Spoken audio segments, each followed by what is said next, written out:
Starting with Saudi writer's killing profile.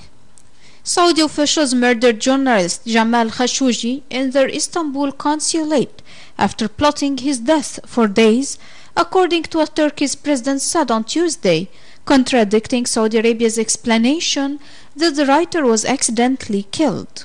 President Recep Tayyip Erdogan also said he wants Saudi Arabia to allow 18 suspects that it detained for the Saudis' killing to be tried in Turkish courts, setting up further complications with the Saudi government, which has said it is conducting its own investigation and will punish those involved.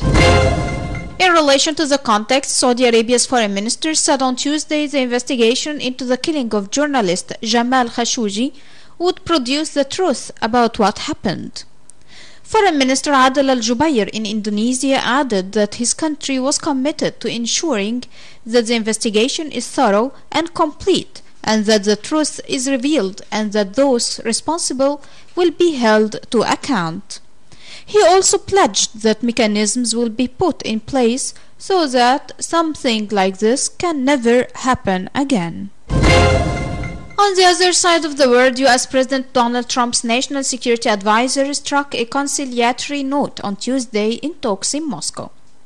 John Bolton landed in Moscow on Monday, less than 48 hours after President Trump said that Russia violated the Intermediate-Range Nuclear Forces Treaty and warned that the U.S. would begin developing such weapons unless Russia and China agree not to possess or develop them.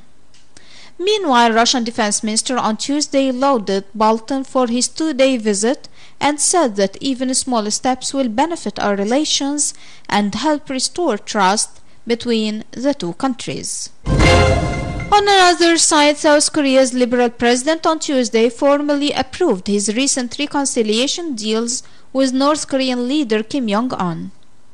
President Moon Jae-in ratified the deals on Tuesday afternoon, hours after his cabinet approved them during a regular meeting, according to what his office said in a statement.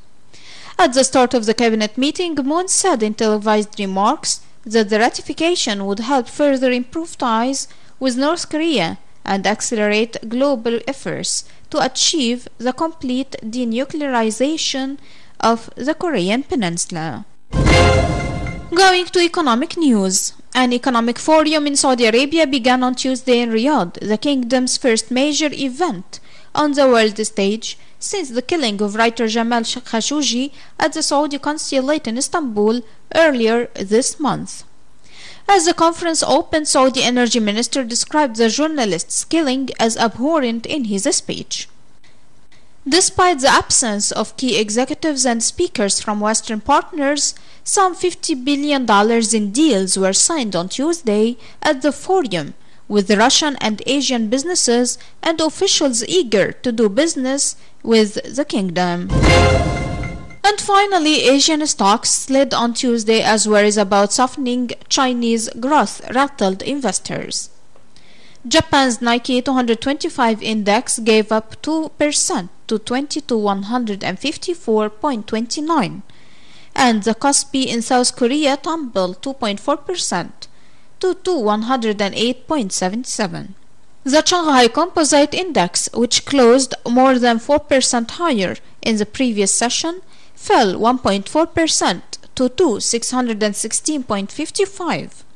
Hong Kong's Hang Seng Index dropped 2% to 25,622.83. On to Wall Street, the S&P 500 index dropped 0.4% to 2,755.88, while the Dow Jones average lost 0.5% to 25,317.41.